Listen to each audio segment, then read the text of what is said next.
next mistake. Love's a game, wanna play.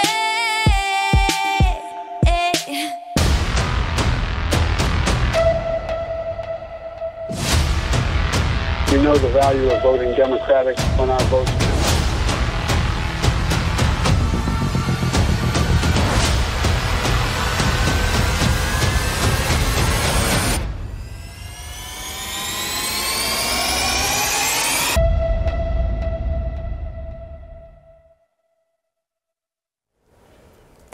세계적인 팝스타 테일러 스위프트마저 당했습니다. AI 과학기술 발달에 따른 부작용에 대한 문제를 해결해야 한다는 요구가 빗발치고 있습니다. 네, 가짜와의 싸움은 이미 시작됐습니다. 그리고 곧 우리의 일이 될 수도 있습니다. 어떤 규제가 필요한 걸까요?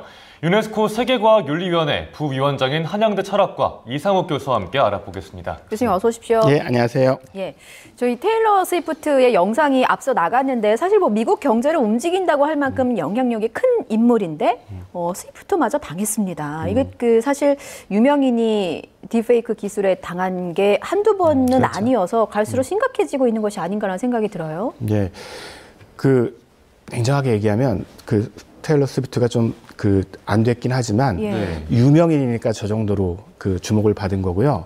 실제로 딥페이크를 이용해서 수많은 일반 사람들이 절대적인 다수의 딥페이크 동영상은 사실은 유명인이나 정치인이 아닌 사람, 특히나 이제 음란물이나 이런 형태로 여성에 집중되어 있어서 굉장히 심각합니다, 상황이. 여성과 아동에 집중되어 있다는 기사도 봤습니다. 아동도 이제 어떻게 보면 취약계층이니까요. 그래서 뭔가 법적 조치나 제도적 조치를 하기 어려운 사람들한테 집중되어 있는 경향이 있습니다.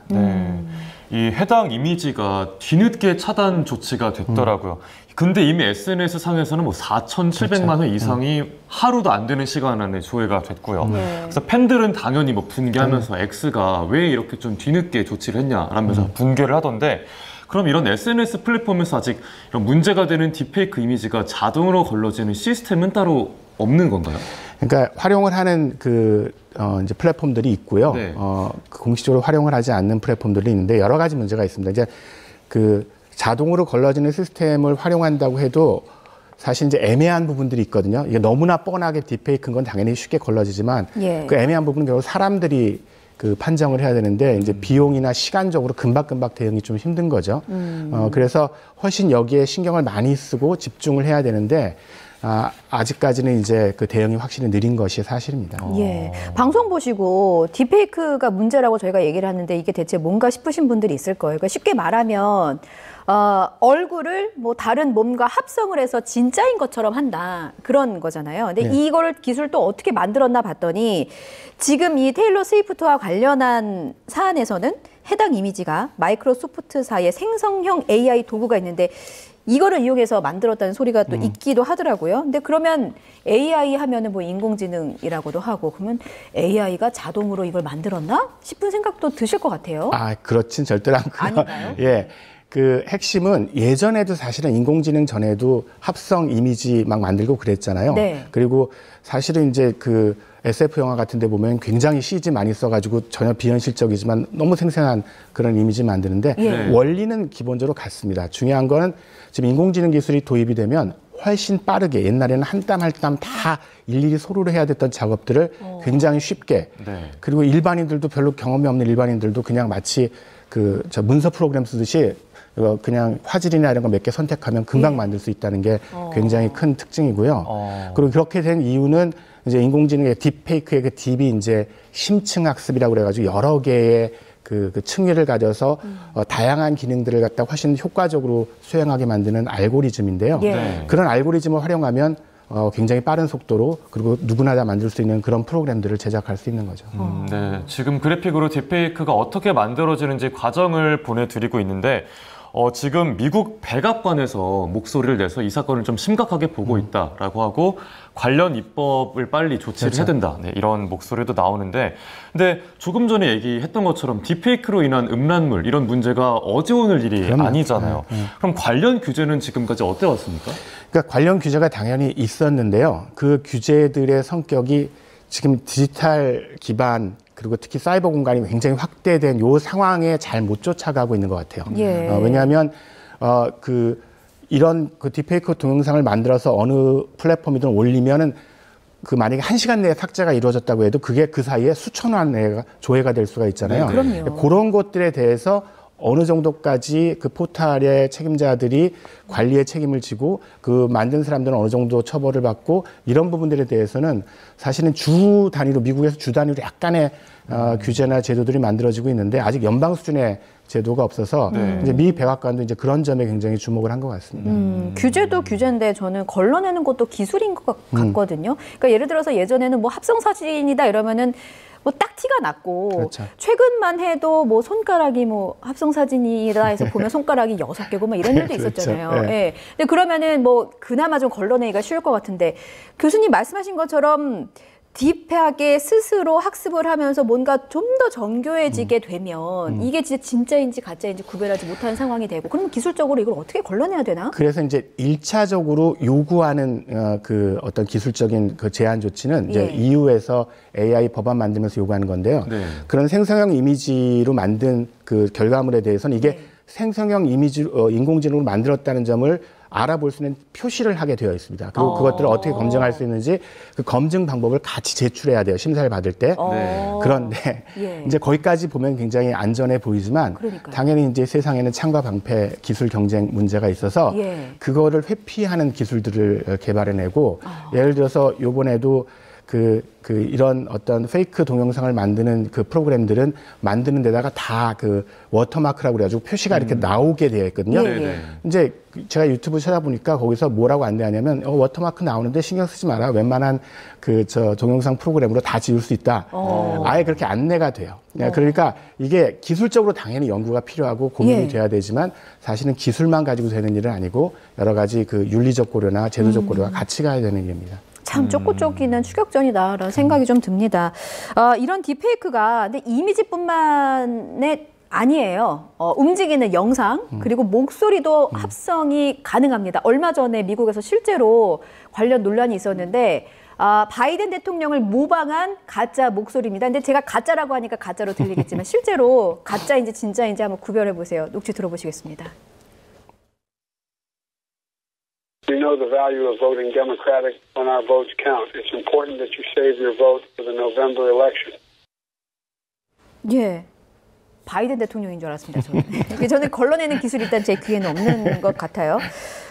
딥보이스라고 합니다. 딥페이크나 딥보이스나 너무 정교하고 기술적이어서 이거 걸러내는 것도 진짜 문제겠다 싶어요. 예, 사람 앵커님뿐 아니라 아무도 걸러내기가 힘듭니다. 왜냐하면 그 기술 자체가 우리가 그 목소리를 어떻게 판독하는가까지도 이제 고려해 가면서 그 강화 학습을 시키기 때문에요. 그래서 이런 문제들은 지금 최근에 문제가 되고 있는 그 보이스피싱에서 사실은 아주 생생한 문제예요. 보이스피싱 만들기가 너무 쉬운 거예요. 그리고 최근에는 그 데이터, 원래 이게 어떤 특정 인물의 목소리 데이터를 많이 취득해서 그 사람의 말하는 패턴이야. 지금도 보면 이 바이든 대통령이 자주 쓰는 표현이나 어조 같은 것들을 이제 흉내내는데 근데 이런 훈련을 시키기 위해서 필요한 데이터량이 점점점 줄어들고 있어요. 그래서 지금 많은 사람들이 이게 실시간으로 된다고 보고 있거든요. 우리 실시간으로 되는 경우들도 있고 그러면 정말로 우리가 보고 있거나 듣고 있는 게 아무리 그럴듯하고 믿을만 해도 그거를 일단은 의심을 할, 특히 디지털 상에서는 그런 어떤 자세가 필요한 상황들이 지금 되고 있습니다. 네, 그 챗GPT도 생성형 AI에서 궁금해서 여쭤보면 그 챗GPT가 작성한 그림을 걸러낼 수 있는 AI가 또 만들어졌다. 네, 근데 그 정확도가 아직 떨어진다고 하는데 기술이 속도가 아직 따라가지 못하는 건가요? 그게 이제 되게 그런 프로그램을 돌리면 확률로 줘요. 예를 들어서 90% 확률로 AI가 만든 것 같다. 10% 확률이다. 그러면 그러니까 그렇게밖에 못하는 이유는 사실 원리적인 거예요. 왜냐하면 그 기술의 한계이기도 하지만 이게 수많은 데이터들을 학습해서 그럴듯한 이미지나 그 목소리를 새롭게 생성해내는 거기 때문에 그것이 충분히 기존 현실의 것과 같은지 다른지는 일률적으로는 예스 노로 나올 수가 없고 확률만 나올 수 있고 그러면 결국은 이제 인간의 판단이 중요해지는 거죠. 그 순간에. 그렇군요. 이게 믿지 못하는 사회가 돼서 큰일입니다. 이게 정치적인 파급력도 상당해 보입니다. 지금 저희가 뭐 테일러 스위프트 사례도 들었고 조금 전에 바이든 대통령을 사칭한 가짜 목소리도 들었습니다만 우리나라도 이제 총선이 한 70여일 앞으로 다가왔거든요. 그러니까 우리나라도 걱정이 되니까 지난 연말에 딥페이크 선거운동 금지법을 만들기도 했습니다. 교수님께서는 AI가 민주주의를 위협할 수 있다, 이런 우려를 하고 계시죠? 예, 당연히 그렇고요. 근데 이게 좀 복잡합니다. 왜냐하면 우리 정치 풍자라는 게 있잖아요. 그러니까 어떤 특정 정치인들을 갖다가 이렇게 모사하거나 성대모사하거나 아니면 그 비슷한 분장하고 나와서 얘기하는 거. 이거는 사실은 사람들이 그게 페이크라는 걸 알고서 그렇지만 거기서 풍자되는 것들을 즐기면서 어떻게 보면 정치적 판단을 도와주는 민주주의 한 과정이라고 볼 수 있거든요. 그러니까 결국은 이 페이크 동영상에 대한 규제에도 그런 어떤 건전하거나 어떻게 보면 굉장히 생산적인 민주주의적 담론 형성 과정은 도우면서, 그렇지만 누가 봐도 이제 그럴듯하지만 사실이 아닌 것들을 갈라내야 되는데 이게 쉽지가 않기 때문에 그래서 이제 민주주의적 그 의사결정 과정, 특히 사람들이 여러 다양한 견해를 듣고서 그중에서 어떤 게 맞는 견해인지를 판단하는데 지금 굉장히 힘들어지는 거죠. 그래서 위기라고 봅니다. 지금 이렇게 말씀 들어보면은 AI라고 하는 것에 대해서 순기능보단 역기능이 더 많게 좀 느껴지는데, 또 그만큼 윤리나 도덕의 속도가 기술 발달 속도를 좀 따라가지 못하는 느낌도 받거든요. 그 이유는 어떤 거라고 보세요? 근데 이제 냉정하게 얘기하면 순기능보다 역기능이 많다기보다는 사실은 순기능이 많으니까 인공지능을 이렇게 많이 사용하는 거겠죠. 그렇죠. 근데 이제 그런데도 불구하고 역기능이 굉장히 큰데 이제 그 순기능만 강조하는 분들은 순기능을 위해서 혁신을 하게 되면 나머지 것들은 이제 사회가 적당히 이제 그런 낙관적 기대를 하시는데 그건 좀 터무니없는 얘기고요. 기술의 역사를 보면 항상 굉장히 놀랍고 중요한 기술일수록 그 기술이 가지는 역기능들에 대해서 미리 윤리적으로 대응하고 제도화를 만들고 했을 때 오히려 사회가 치러야 되는, 불가피하게 치러야 되는 어떤 그 비용들을 줄일 수 있고 전체적으로 그 기술이 훨씬 더 혁신적으로 상대적으로 파워풀하게 사용될 수 있습니다. 그래서 그런 노력들이 굉장히 필요하다고 생각합니다. 말씀 듣고 보니까 우리는 낙관적인 마음과 비관적인 눈을 함께 가져야 하지 않을까라는 생각이 좀 들었습니다. 부작용을 줄이기 위해서 어떤 제도 혹은 대책, 방법들이 좀 필요한 게 있다면 조언을 좀 해주시죠. 일단 저는 아무나 인공지능을 사용해서 아무 콘텐츠나 만드는 걸 무조건 허용하는 게 잘 이해가 안 됩니다. 왜냐하면 우리가 자동차처럼 굉장히 안정적인 기술도 저는 눈이 나빠서 아예 법적으로 운전을 못하게 돼 있거든요. 그러니까 그 특정한 정도의 역량을 가지고 시험을 통과한 사람만 그것도 제한적으로 운전을 할 수 있잖아요. 그러니까 인공지능 관련해서도 너무 지나치게 그냥 아무 사람이나 다 들어와가지고 지금 막 어린 친구들도 막 인공지능 사용해서 페이크 동영상 만들고 그러거든요. 그러니까 이런 부분에 대해서 그 사용이나, 그러니까 책임 있게 사용할 수 있는 사람에게 인공지능의 활용 권한들을 주려는 그런 어떤 방향으로 그 제도가 만들어질 필요가 있다고 봅니다. 이제 또 교수님께서 AI 윤리 전문가로서 좀 발달된 과학기술을 다루는 데 있어서 우리 사회에 좀 당부하고 싶은 메시지가 있을까요? 예, 저는 이렇게 생각해요. AI는 정말로 파워풀한 기술이고 사실은 잘만 사용했을 때 우리에게 큰 혜택을 줄 수 있는 기술이거든요. 그런데 여태까지 말씀드린 것처럼 엄청나게 큰 부작용을 일으킬 수도 있고 이미 현실화된 게 많아요. 이랬을 때 우리에게 필요한 건 책임 있는 태도로, 그 어마어마한 기술을 활용하는 그 분별 있는, 사려 깊은 그런 어떤 책임 있는 태도로 기술들을 만들어 나가고 그리고 사용하는 것입니다. 마치 어린애에게 총 쥐어주면 안 되는 것처럼 우리가 AI를 사용할 만한 충분한 역량을 갖춘 사람이 되는 게 그게 꼭 필요하다고 생각합니다. 교수님, 이게 사용자가 주의해야 될 측면도 있지만 기업 측면에서도 좀 윤리적으로 해야 되지 않을까요? 그러니까 여기서 말씀드리는 거는 당연히 기업도 포함되고 그다음에 예를 들어서 엔지니어들도 처음에 설계 단계에서 되도록이면 악용될 수 없는 어떤 장치들을 만들어 넣어야 되고요. 그다음에 법이나 제도를 만드는 국가나 사회의 어떤 그 정책 기반자들도 이런 점들을 고려해서 정책들을 당연히 만들어야 됩니다. 예, 알겠습니다. 이런 주제로 출연을 하게 돼서 좀 너무 안타깝기도 해요. 그냥 이 좋은 기술 더 잘 활용하자라는 주제로 다음에 또 만나뵈면 좋겠습니다. 예, 지금까지 한양대 철학과 이상욱 교수였습니다. 교수님 말씀 잘 들었습니다. 네, 감사합니다.